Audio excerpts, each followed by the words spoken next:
What's up, YouTube? I'm Brett from Rants. As always, guys, if y'all enjoy our content, don't forget to like, subscribe, and leave that comment down below.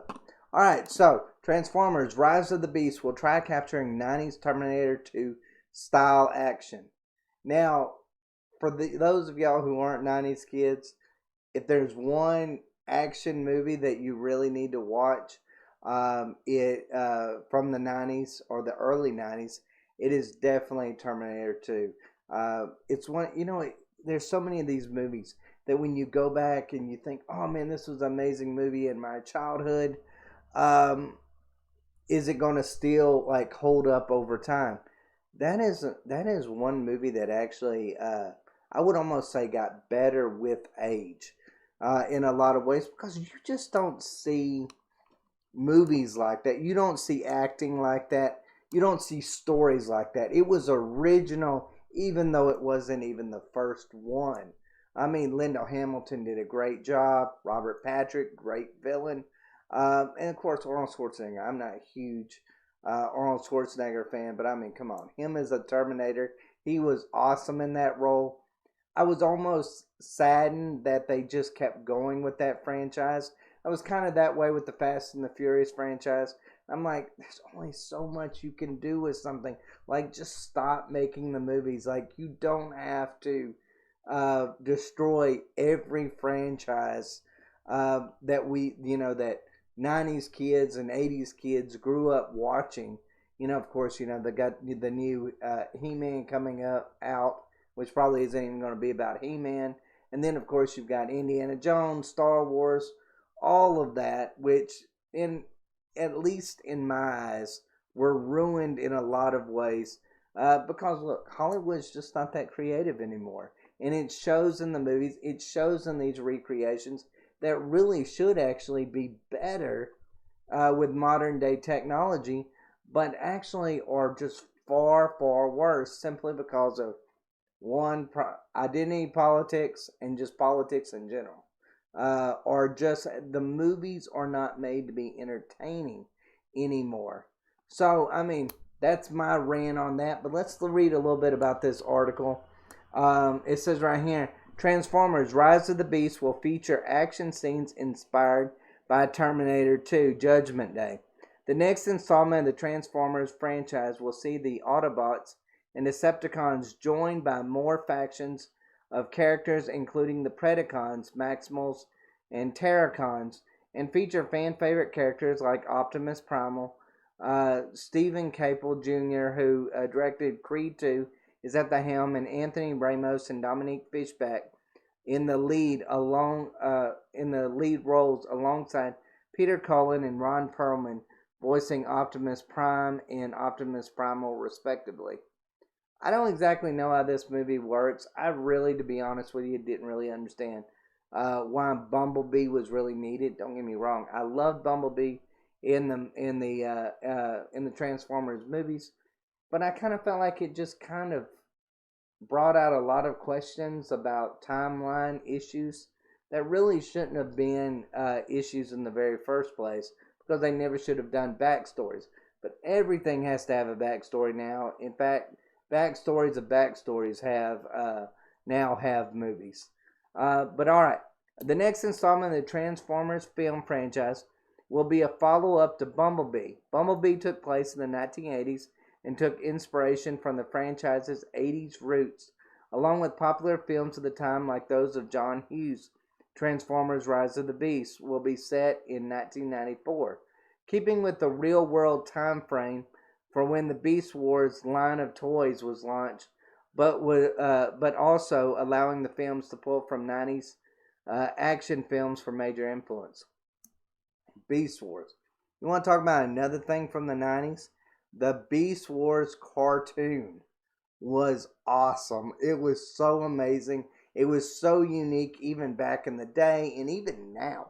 Like, it's still, that's another thing that holds up to time. That was just a beautifully made series from beginning to end. It had some really tragic parts. It had some great, just great villains, great heroes, just a great storyline all the way around.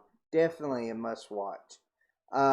says, according to comingsoon.net, in a recent interview with director Stephen Caple Jr., he expressed his excitement for taking the franchise to the 1990s and the exciting cultural texture and touchstones that come with it.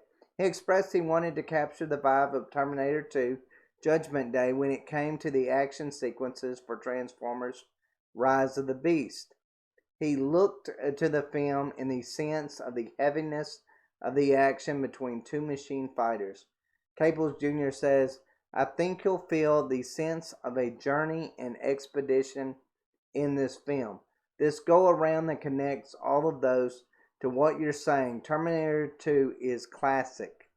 The heaviness of the metal, if you will, all that stuff plays into it. So I think when you're looking at our film and looking at sort of where we're looking where we're taking it, we kind of want to bring that classic expedition, that classic journey through New York and where we go from there. Look, I'll say this. I'll say this about Transformers Rise of the Beast.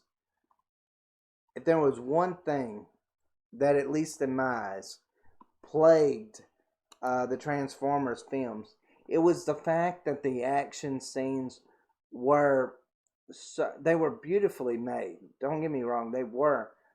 But a lot of them you've seen in other movies.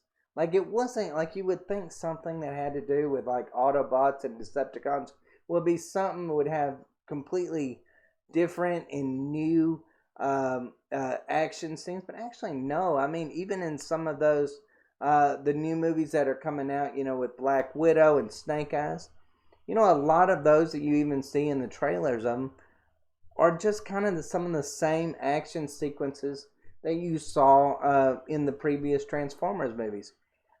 Maybe that is a good thing that they're kind of going back to the 90s to kind of get, maybe show us something, maybe I won't say new, since it's already been done a lot in the 90s, but something that is unique and different for the times that we're living in right now, which I think is going to be great. I cannot wait for this movie to come out. Like I said, Beast Wars as a kid. I mean, when that came on and I was a kid, I loved that series. I really did. I enjoyed Bumblebee. But again, like I said, I felt like Bumblebee was kind of like Captain Marvel in the Marvel franchise. I kind of felt like it was cool that they did it, but you kind of wonder, like, why was it needed, and like why that now? Because it really messed up some continuity errors along the way. So I mean, I kind of felt that way with Bumblebee. I'm kind of shocked they're calling this a sequel, basically, to Bumblebee. I kind of felt like they were going to kind of move forward with the Transformers, from where we were at with the Transformers, but it seems like now they're kind of pulling it back and let's go backwards. Not so sure how I like that, but we'll just have to see. I think this movie's going to be good. Though I will say this, Transformers is a little hit and miss for me when it comes to movies. Sometimes, I mean, you'll look at the trailers of their movies and you'll think, oh man, this movie is going to be a hit. It's going to be, yes, of course, it's going to make a lot of money, but it's going to be just a really great movie. And then sometimes you see like poorly made storylines. That's the reason why I'm kind of glad that maybe they're kind of looking towards 90s version of action sequences. And of course, I hope that they kind of do that with storyline as well. Simply to give us something new and unique. Not the same old stuff that we've been seeing before. So, we'll just have to see. But guys, let me know what y'all think. Are y'all excited about this movie? I know I am. I really am. I've been a Transformers fan since I was, before I can even remember. I had the little toys. I'll never forget those. I still have those toys to this day. But overall, guys, let me know what y'all think down below. And as always, guys, thanks for watching. Y'all take care.